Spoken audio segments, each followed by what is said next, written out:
Hey, Victory Shades back on because it's a victory show. Those Detroit Pistons, man, they moved to 32-26. That is officially more wins than they had combined the last 2 seasons. This turnaround is absolutely incredible, and it's one that continues to punctuate, as you said at the beginning of the show, the MVP case for one Mr. Cade, Parker, Cunningham. It's absolutely unreal.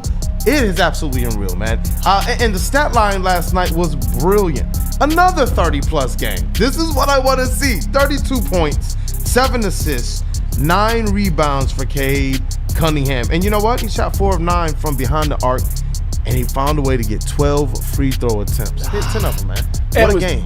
Absolutely beautiful. And I got to shout out another content creator in this space, Ku Kahil, because he had a similar thought that I did after that game. Shout out Ku again.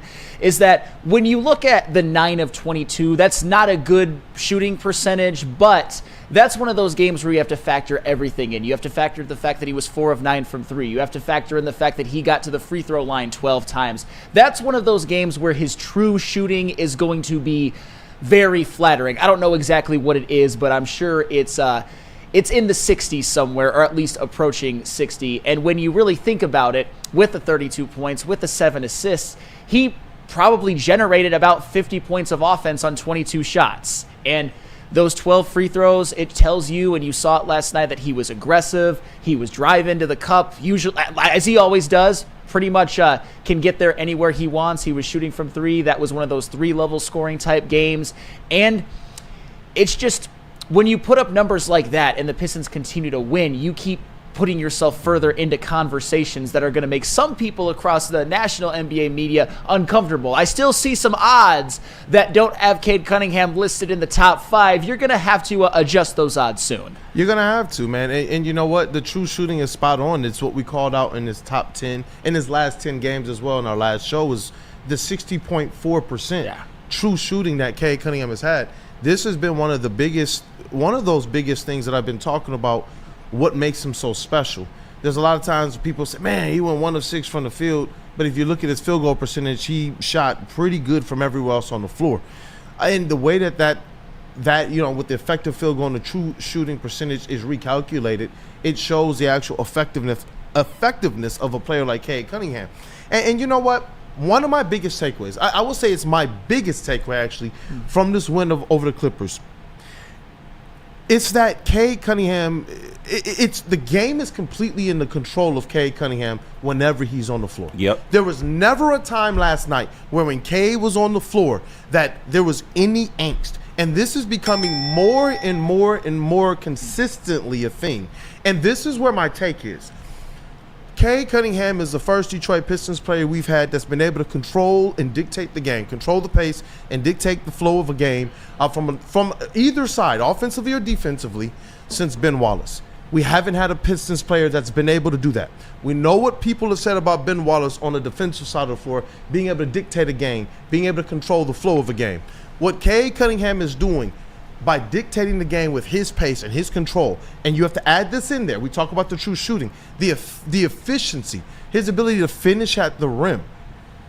Cade Cunningham is absolutely controlling games. What time last night in that game did you believe anybody else was on his level? Anybody else was going to even make a difference on the Clippers team to be able to take that game away from Cade Cunningham? Nobody, and it wouldn't have mattered if Kawhi or Norman Powell was out there. Cade Cunningham is the best player on either team, and it's not even close at this point. Not even close. And that's because he's one of the best players in the league. That's because he continues to put up numbers that are not only going to make him on the third team All-NBA, pretty soon we might be looking at the third team as light work, because I've got some more numbers, because of course I do. A stepping stone. Yes, we've all had the numbers when it comes to the Cade and Pistons the last couple of days, because they're just so damn flattering. In the month of February, in which the Pistons are 7-2 in games in which Cade Cunningham has played. He didn't play in that Philadelphia game, but they're 7-2 when Cade has played. This is a 9-game sample size. Mm-hmm. He is averaging 28 points, 6 rebounds, 11 assists on 47, 38, 92 shooting splits. Those are monster numbers. That's first-team All-NBA type-ish right there. I'd be hard-pressed to find any player in the NBA who's having a better month of February than Cade Cunningham. This is the best month of his career. This is the Pistons as a team best month since Cade Cunningham has been there. It's spectacular. He's spearheading all of it. How many players in the league are having a better year than Cade Cunningham? It's two only two in the stratosphere. It's him and Jokic. Yeah. And that's what's crazy. And you know what, man? I know we're going to get into it probably a little bit in the next segment. We're going to talk about some of the major contributions, the contributions from some of the role players on this team. And I believe some of these guys are going to be bordering on all-star consideration by next season. I do believe that if Jalen Duren continues this trend, he's going to get some mighty consideration, especially when you look at some of the bigs that were there this year, man. But you got a game against Boston. You got a game against the Denver Nuggets. Obviously, you don't look too far ahead. This Boston game is going to be epic. I know we'll talk about it a little bit later, but when we're looking at a Cade Cunningham type player, man, it's almost getting silly with the way, and I'm going to go back to how he's dictating the game. But there's another player on this team that I believe is approaching a rarefied era as it relates to dictating the game on one end of the floor, and that's Ausar Thompson. Oh. His versatility, his ability to kind of just be everywhere, be in the right positions, whether it's in transition, whether it's in the half court, he's extended his streak of games. And this is his career high with having a steal. And he's defending everything. You look at him in the pick and roll, he's defending everything. He'll switch on to the big. He'll take the guard. He'll defend the wing. He's defending the ones. And you see him out there making a difference. And defensively, that's something that Cade talked about. You guys have heard me talk about this before, too, that it seems like their best offense, other than literally Cade pushing things, is when they turn it from defense to offense. And it was cool to hear Cade Cunningham talk about that last night. If you have that clip.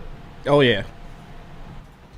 Speak to the team's growth and mindset defensively, which has carried you all, even on nights where you haven't really shot the ball that well as a team. Yeah, I mean, that's what we try to hang our head on. That's our identity is defense. I mean, having Ausar playing the way he's playing, he's a lot of defense out there on the court and within himself. So we're lucky to have him, but we have a lot of guys that can make plays on that end. It allows us to get out and run. I think that's our best offense. So just, sticking with that mindset, I think it'll help us in the playoffs. I think it'll help us, when we're trying to win championships. So we're just trying to build a foundation of that right now. I love the fact that the words coming out of his mouth consistently now are things like playoffs, championships. He's like, that's the mindset we're going to need in the playoffs. They've already booked their ticket. That's what I love about it, man. The confidence they're putting out there, the fact that they know the defensive end is where they're going to have to get it. Are they playing perfect defense? No. Do they have things to clean up? Yes. But their hustle, their tenacity, them really being in line with and listening to Coach J.B. Bickerstaff and being connected defensively, bringing this level of physicality to the paint. Like, they look angry. Jalen Duren looks pissed off at himself. Jalen Duren looks pissed off at the league for really and everybody, including guys like me for a while for not understanding, you know what, I'm making that leap this year still. I don't care how I started, man. And it's been an epic thing to see. I know we're going to talk a little bit more in the next segment about some of these other players, but it's awesome to see these guys, especially the young players, be some of the more instrumental parts and reasons why the Detroit Pistons are having this success. 7 games in a row. We've been calling for this. The Houston Rockets, even with the vets, it's been because of guys like their all-star. Who was their all-star this year? Alperen Sengun, young guy. When you look at the Orlando Magics, we all can go to Franz Wagner and Paolo Banchero. Now when we look at the Detroit Pistons, we love what Beasley's given us, but you know what we're looking at? That connection between Cade Cunningham and Jalen Duren. The connection between Jalen Duren and Ausar Thompson. We're talking about the young guys. Before he went down, Jaden Ivey. We can't sleep on the type of season he was having. Yeah. And we still have an opportunity to get him back. I just want him healthy. It's good to see him out of his walking boot, but we still have a chance to get that dog healthy as well, man. And the future is beyond bright, not just for this season, but beyond. And speaking of Cade Cunningham's peers, although this guy isn't as good as Cade Cunningham, but is at a similar stage in his career, Tyrese Halliburton and the Pacers lost last night.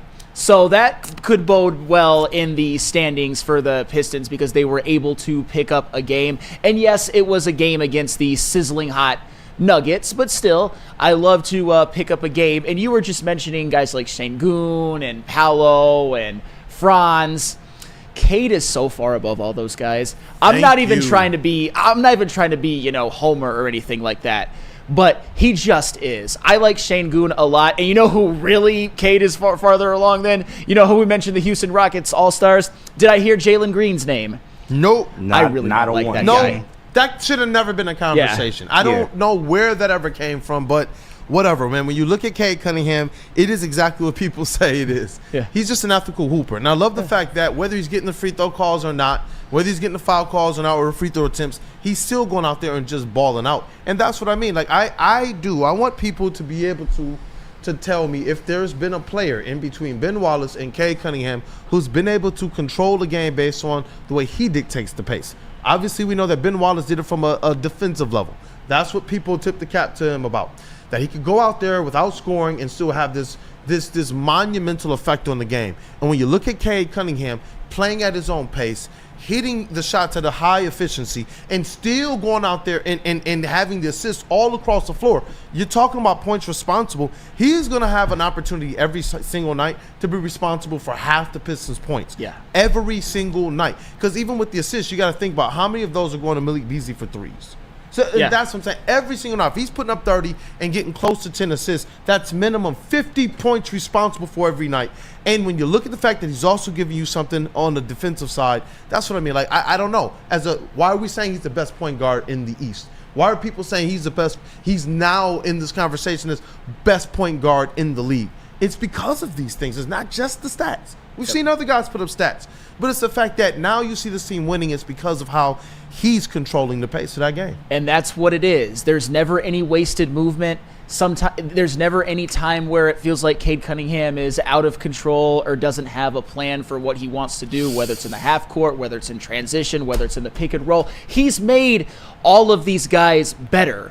We're going to talk about how in the month of February, so many players have been just balling for the Detroit Pistons, and a lot of that has to do with how well they're playing off of Cade Cunningham, because he is the maestro. He's the one that when Jalen Duren sets a screen and rolls to the basket, he's the one that throws them the lob. He's the one that throws it to a wide open Malik Beasley in the corner for Malik Beasley to knock it down. He's the one that'll find a cutting Asar Thompson, who will then get himself a dunk. The way that he controls the game, that way he is able to find anybody and everybody who is open, who is available for a good look, has been one of the driving forces in them having this great season and them having this torrid month of February. And why do I want to, and why am I glad we're shining the spotlight on him?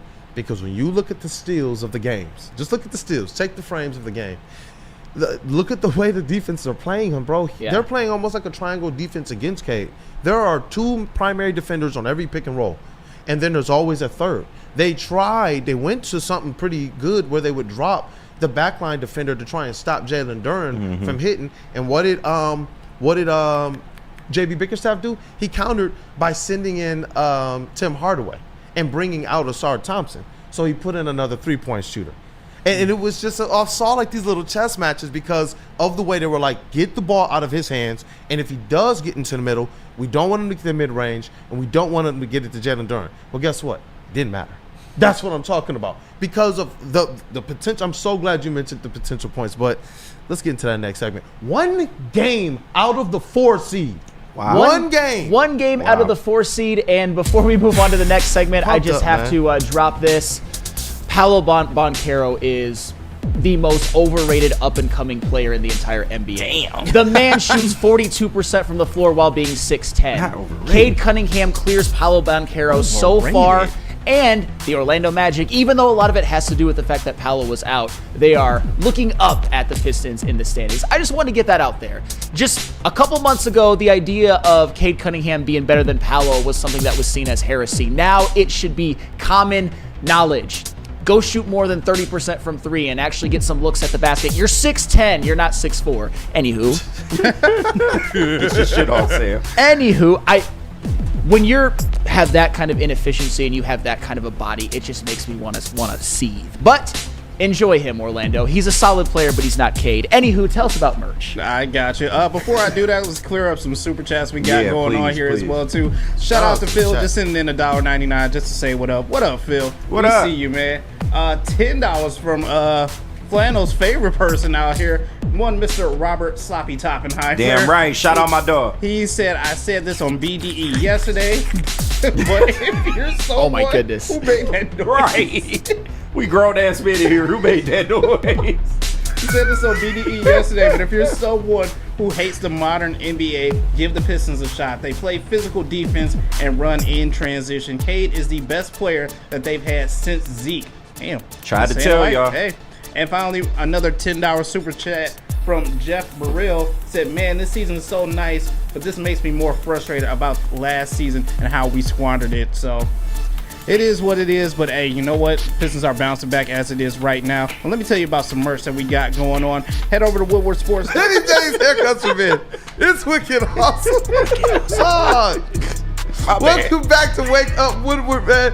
We appreciate you, chat family, for supporting the Woo crew. You guys are the most important part of this thing, and you guys already got me fired up, man. I see all the Batman love in the chat and everything. Yeah, man. People talking about it, Gotham, and that's why I'm glad that even on our merch shop, who is emblemized as Batman on there? Cade. Cunningham. The Cade Crusader. The Cade Crusader. I still believe that nickname rocks. I do. When people talk about different nicknames for him, I actually like that one a lot, man. But do we got some stuff to clean up over there, JB Smooth?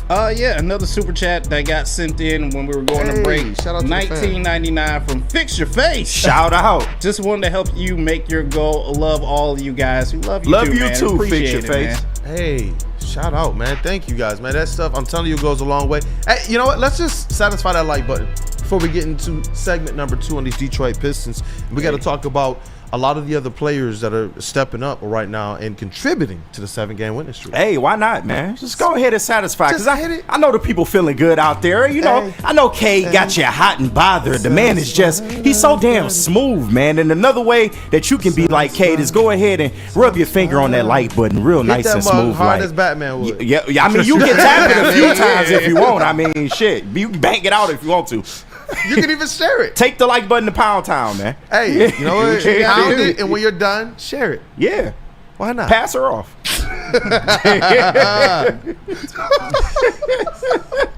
All right. I mean, you're not Pat Beverly, so. All right, we're totally just talking about Detroit Pistons right now, and I'm glad that, you know what, Flannel Sam during this Pistons run has loved highlighting the role players. Ironically, I know, hate them all, every last one of them. and we all know about Malik Beasley. When Cade Cunningham is not in the game, that's been another little wrinkle that I've appreciated in the second half of games. And when you look at the players like Jalen Duren, like Asar Thompson, we've talked greatly about them because of the leaps they've made both defensively and how they are meshing and fitting in seamlessly offensively. It's been an awesome thing. I think one of the underrated role players for me is Tim Hardaway Jr. If you look at the sets that they run, look at how many pick and rolls Tim Hardaway and Cade Cunningham run. Tim Hardaway is not a big man. No. But he sets these solid screens. He finds himself available for pick and pops. He finds himself available to be able to cut off of those. And a lot of times Cade Cunningham is being able to spring open to either score or make another play. And I'm just sitting here like, yo, shout out to him for being kind of like that Amon-Ra St. Brown guy who's going to go out there and get, busy. He's going out there, not necessarily with the biggest of stature, but he's going out there. And when you talk about just kind of talking about the guys that help make this go, I know we're going to talk about certain stats, but it's just some of those things that don't show up in the stat sheets that I want to be able to call out from guys like him and Beef Stew. Sure. And speaking of things that don't show up in the stat sheet, or they do indirectly, Asar Thompson last night. Yes. He had James Harden in a straitjacket. I will just say that. And I love to see it because I can't stand James Harden. Me and Neil Rule have arguments about him constantly. Love to see it. I mean, James Harden, 5 of 22, 7 turnovers. Asar Thompson just had him on lockdown. And shout out to Dennis Schroeder and Cade Cunningham as well, who took their turns guarding James Harden. But no matter who it was, James Harden was in jail. And Asar Thompson, 6 stocks. 4 steals, 2 blocks. Unbelievable. And I know we didn't want to get too much into stats just yet, but I've got one when it comes to Asar Thompson, which really brings drop it, brother. which really brings home his value even more. And I alluded to it on yesterday's show. Asar Thompson, we all know that he doesn't get a lot of minutes. He plays on average about half the game, about 24 minutes per game, which means that his per 36 numbers are insane. And probably his most insane ones is that per 36 minutes, Asar Thompson averages 2.9 steals per game. The NBA leader is Dyson Daniels at 3.1, and he plays 34 minutes per game. What that tells me and what the eye test tells me is that Asar Thompson is on first-team all-defense trajectory. Honestly, on a per-game basis, he could probably get it this year. I don't think that he will, but Asar Thompson has been an absolute demon defensively, and even with finishing around the rim and cutting. But last night, seeing how much he was frustrating James Harden was like chef's kiss. Love to see it. Asar Thompson, I have fallen in love with you over time. At the beginning, I wasn't so sure, but damn it if you can't impact games, man. I love it. I'm telling you, I'm going to keep going back to it, man. It was during the draft time where I absolutely fell in love with who Asar Thompson was. Before that, I was saying things like Jarris Walker's out there. We need a big who can try and stretch the floor. And it was a couple other players that fit that mold. But I sat right there in that chair. I believe I was talking to, on this show, I remember Jeff was here. I believe you might have been up here as well. And I remember looking up and I said, you know what, guys, though? If you want to hit the home run, there's safe pick Jarris Walker, but if you want to hit the home run, it is Asar Thompson. And that was based off of a lot of the information we had gathered during the draft process from people who had helped during that time. Shout out Rez Ball Pod, the homie who was on a lot of draft coverage during that time, and said, look, don't discount Asar Thompson or Amin Thompson just because they went to overtime elite. These guys are real hoopers. If anything, it helped them. Life is basketball. If anything, it helped them. Yeah, it helped them because they were able to hone their skills and dedicate their skills because they already have the physical attributes. And Kevin Ali was one of those guys, I'm going to continue to say it, who throughout his time in the league, people said that guy is going to be a future coach. What was he at Overtime Elite? He was the director of player development and coaches there. Yeah. So he was the one instrumental with bringing in the different coaches to coach the different teams in that league. And Asar was just a guy who it seemed like every time he was just asked to kind of be fit in by osmosis, he did that.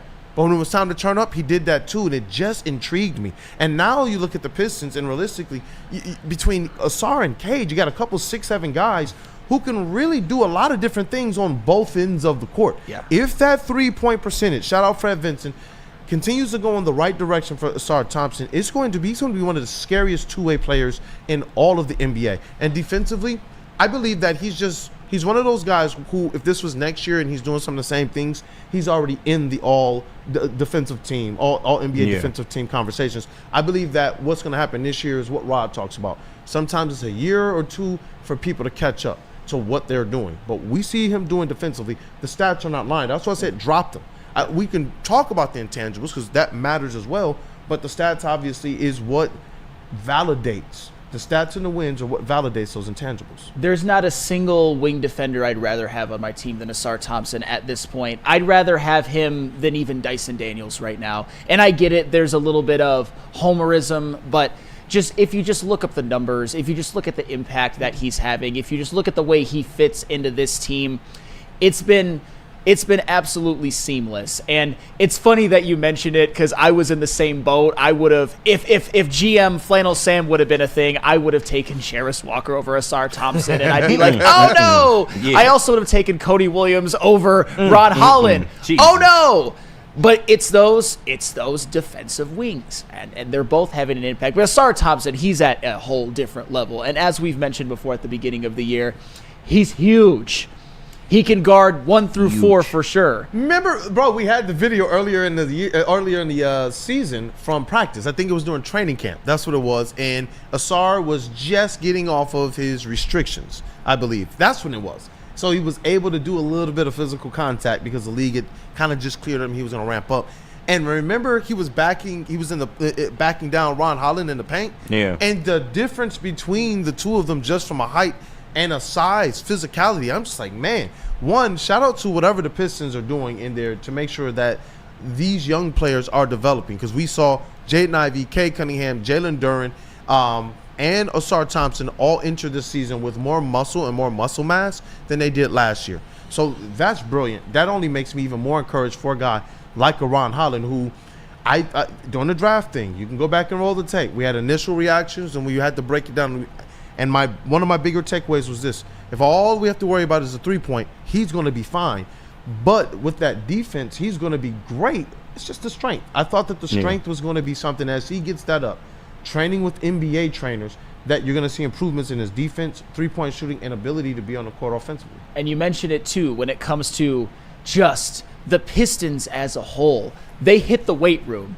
And I love to see that, because when you're watching a game, especially when you hear like opposing teams broadcast and the Pistons opponent makes a play where they overpower a Piston and you would hear them say, get in the weight room. That would just make me so mad because it's so disrespectful. But they're not saying that about the Pistons this year, because the Pistons have gotten in the weight room and they are getting after teams defensively to the tune of only giving up 97 points to the Clippers last night, which was only one of their fantastic performances. Yeah, no, shout out to the Pistons training staff and people like Ashton, the trainer, out there making sure this team is ready to go, man. They are a physical team. But I wanted to ask y'all, do y'all think that, maybe Ausar Thompson gets more notice from a national lens if he gets more minutes? Will he get more notice defensively that way?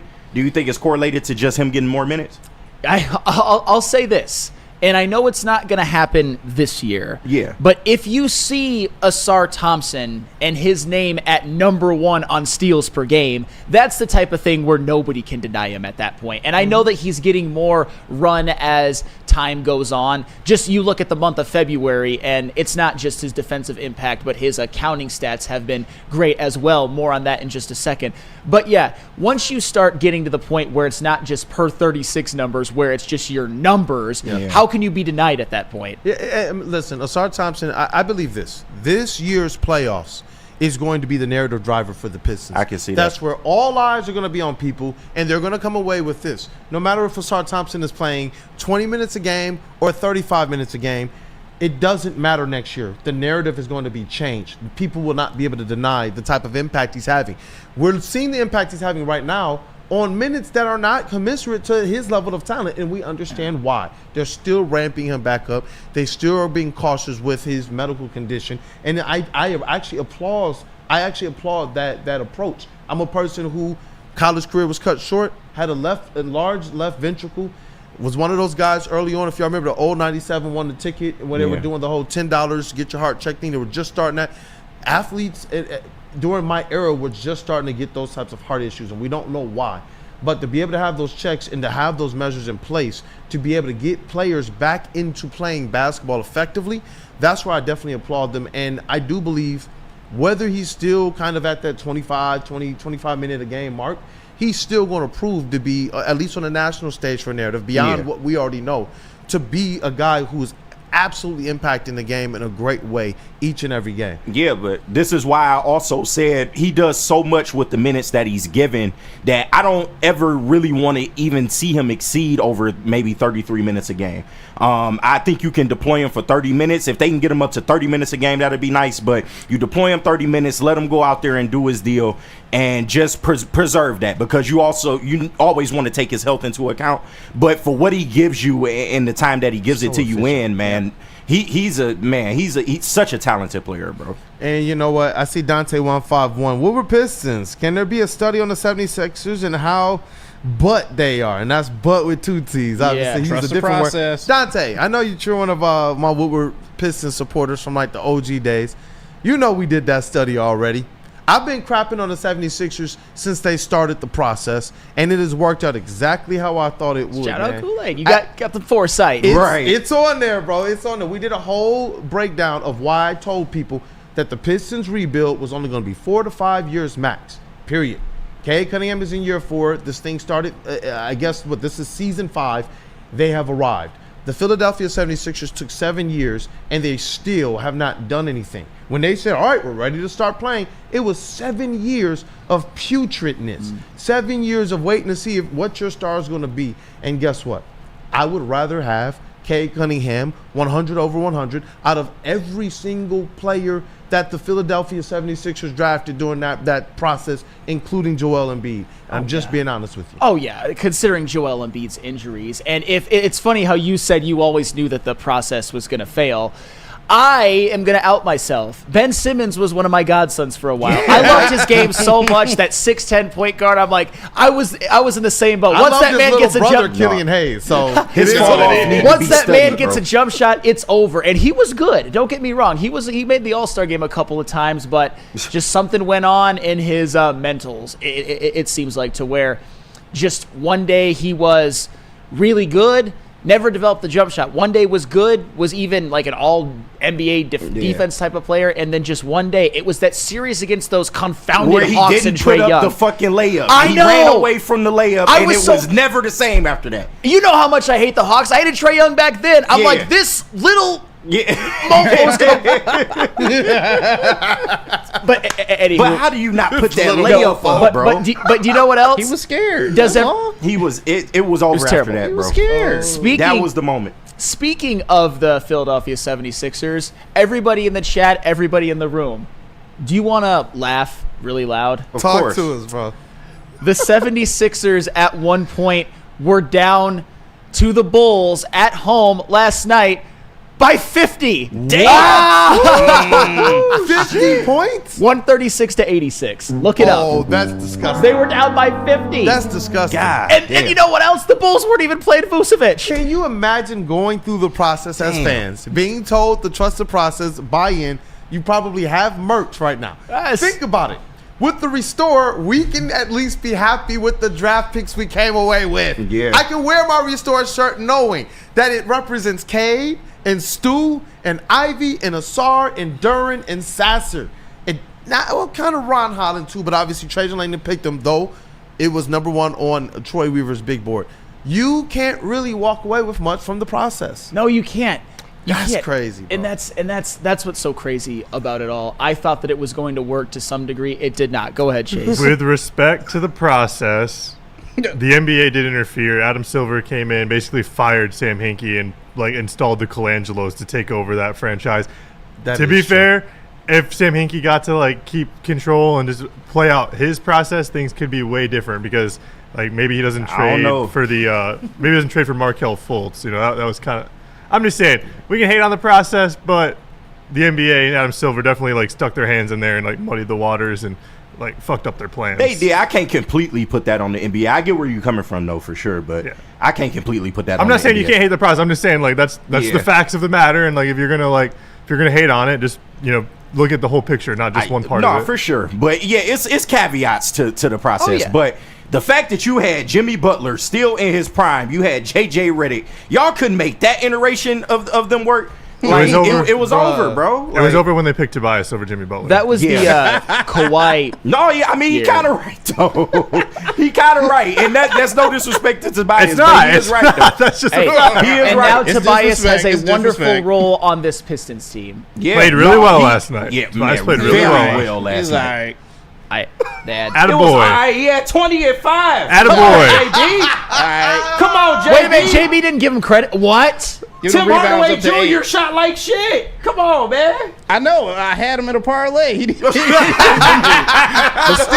him in a first. Sam, what still, I was would Sam? What was never the first put thing we talked Tobias about in this a parlay.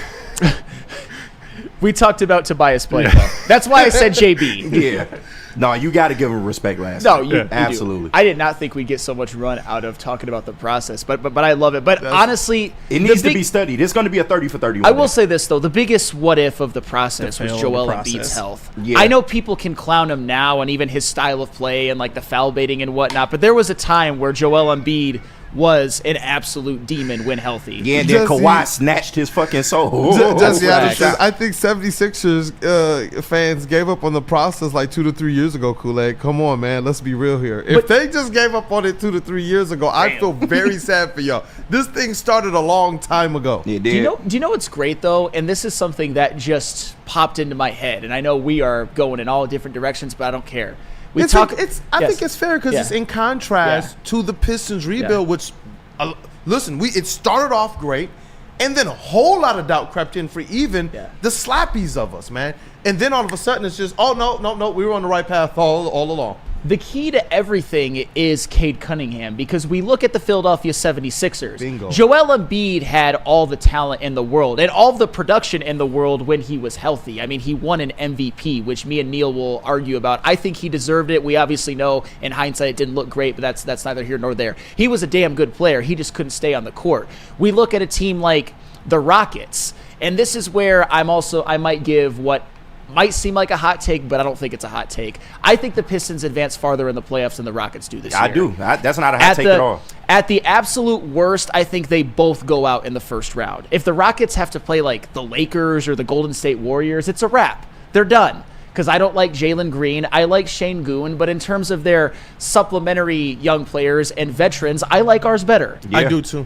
Dylan Brooks ain't enough. No, Dylan Brooks, he was good last year, but this year he's kind of went back to being Dylan Brooks. He has, man. And you know what? You see the whole makeup of their team change. Well, who's considered an all-star this year versus who it was last year. And that's where Cade Cunningham is the difference maker. I've been saying this. Rod's been saying this. A lot of us have been saying this since day one. He is the straw that stirs the drink, period. And now we're seeing that he's one of those guys that does this on the NBA level, on a star level. That's what's starting to become really, really awesome, because you're seeing other stars in the NBA talk about him, like Kevin Durant. I love his game, and I'm happy for him. Remember, I told you guys, down at All-Star, you can feel that there's a little bit of heat between some players. You can. Oh, what do you think about this? Yeah, you ain't good. Yeah, you have a good season. But when it's Cade Cunningham, you all instantly see him go, oh, yeah, Cade. Shout out to him, man. Right. He's having a really good season. They're winning now. James Harden did the same thing last night. It's almost like people don't want the smoke. He's just hooping. He don't care about nobody's beef. And if you step to him incorrect, he will sauce you for 30-plus points and put the dub on you this year. And it's making these stars in the league. Let me check that. It's not making them. They've been talking about Cade Cunningham since his rookie season. Kevin Durant has been DeMar DeRozan among other people, but it was just awesome to hear Ty Lue and to hear James Harden last night and to hear Kevin Durant's podcast go viral with their effusive praise of one Cade Parker Cunningham, man. Hey, Weezy D 313, I don't give a damn what Katie has to say respectfully. Well, I do. Yeah. I think that I don't know where all that vitriol to Kevin Durant. But Weezy, you do dislike. The players you like and dislike are kind of strange to me sometimes, but I love you still. Right. I do care about what Kevin Durant has to say. He put Killian's stat line in the chat, by the way. Hey, oh, boy. Oh, boy. Oh, the man who Really? the man who doesn't care what Kevin Durant has to say, but will literally, like, if Killian Hayes has one game in which he has maybe 10 points and 8 assists, you will hear an audible groan from miles away because it's Weezy just nutted. It's weird. That's why I say weird, but that's all right, man. I do care what KD has to say because he is one of the best players to ever play, just scored 30,000 points, but we can disagree about that. Hey, yep, I found it here. Over 2 years ago, episode 44, The Process versus the Restoration. We did a study, and it was 30 minutes. Let's go. Yeah.